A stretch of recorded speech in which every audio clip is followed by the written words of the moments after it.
دنیا بھر کی طرح میرپور آزاد کشمیر میں بھی چہلم حضرت امام حسین علیہ السلام کو نہایت احترام اور عقیدت سے منایا گیا۔ عزاداران نے بھرپور طریقے سے شرکت کی اور شہدائے کربلا کو زبردست انداز میں خراج عقیدت پیش کیا۔ علماء کرام نے شہیداں چوک میرپور میں خطاب کرتے ہوئے امت مسلمہ کو اتفاق اور اتحاد سے رہنے کا پیغام دیا،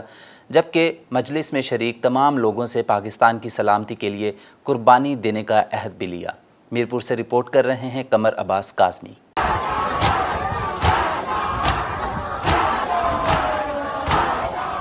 دنیا بھر کی طرح گزشتہ روز امام حسین علیہ السلام کی شہادت کی یاد تازہ کی گئی۔ یہ وہ دن ہے جس روز شہادت کربلا کے پیغام کے پرچم کو بلند کیا گیا، جب پہلی بار حسین ابن علی کے مشہور زائر جابر بن عبداللہ انصاری اور عطیہ جو صحابی رسول تھے کربلا کی سرزمین پر پہنچے۔ عطیہ نے آپ کا ہاتھ پکڑا اور اس کو امام حسین علیہ السلام کی قبر پر رکھا۔ انہوں نے قبر کو مس کیا اور گریہ کے نہ ہوئے۔ آپ نے حسین بن علی علیہ السلام کی یاد کو زندہ کیا اور قبور شہداء کی زیارت کی اور سنت حسنہ کی بنیاد رکھی، جس کے بعد پوری دنیا میں 20 صفر کو امام حسین علیہ السلام کا چہلم منایا جاتا ہے۔ ہر سال کی طرح میرپور کی مرکزی امام بارگاہ سے 9 بجے مجلس چہلم کے بعد جلوس برآمد ہوا۔ شبیہ ذوالجناح کے ساتھ اپنے مرکزی راستوں سے ہوتا ہوا اکبر روڈ پر نماز ظہرین اور لنگر کے بعد چوک شہیداں پہنچا، جہاں علماء کرام نے خطاب کرتے ہوئے کہا کہ امام حسین علیہ السلام نے حق و عدل کو برپا کرنے کی خاطر قیام کیا تھا۔ رسول اللہ صلی اللہ علیہ وآلہ وسلم و معصومین علیہ السلام کے وہ اقوال جو امام حسین علیہ السلام کے بارے میں بیان ہوئے، ان سے یہ بات واضح ہو جاتی ہے کہ آپ کا مقصد حق و عدل اور دین خدا کو قائم کرنا،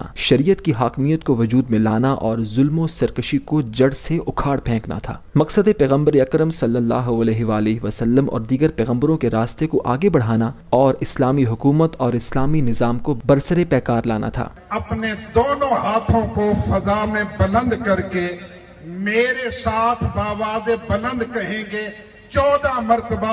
علی ولی اللہ، اور یہ علی ولی اللہ کہنا اس بات کی دلیل ہے کہ جس کو اللہ نے ولی بنایا ہے، رسول نے اعلان کیا ہے، اس وقت قوم غدیر سے لے کے آج تک، آج سے لے کے قیامت تک علی ولی اللہ کہا جا رہا ہے، اور قیامت تک یہ علی ولی اللہ کی صدا بلند ہوتی رہے گی۔ انہوں نے مزید کہا کہ بنیادی طور پر چہلم کی اہمیت کا راز یہ ہے کہ اس روز اہل بیت پیغمبر صلی اللہ علیہ وآلہ وسلم کی الہی تدبیر کے ذریعے امام حسین کے قیام کی یاد ہمیشہ کے لیے زندہ ہو گئی اور اس کی بنیاد ڈال دی گئی۔ اگر شہیدوں کے پسماندگان اور اصلی وارث طرح طرح کے دردناک حادثوں میں جیسے امام حسین کی شہادت کے بعد شہادت کے آثار کی حفاظت کے لیے کمر بستہ نہ ہوتے تو بعد کی نسلیں شہادت کے درخشاں نتائج سے فائدہ نہ اٹھا پاتی۔ 14 صدیوں کا یہ طویل سفر ہے، بنو امیہ سے لے کے بنو عباس تک، بنو عباس سے لے کے آج تک یہ ظالم قوتیں،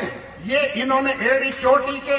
وسائل صرف کیے، ایڑی چوٹی کا زور لگایا، حکومتی وسائل صرف کر دیے، لیکن دنیا دیکھ رہی ہے، زمانہ گواہ ہے، ان کی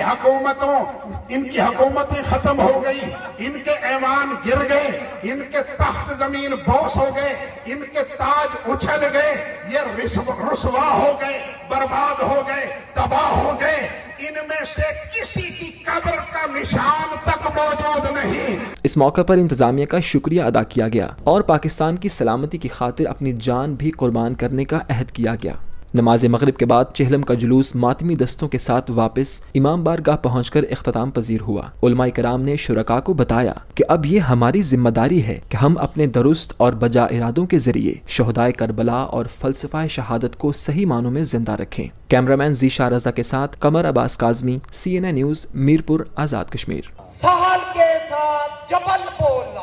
علی مولا علی مولا، شمس کے ساتھ قمر بولنا، علی مولا علی مولا۔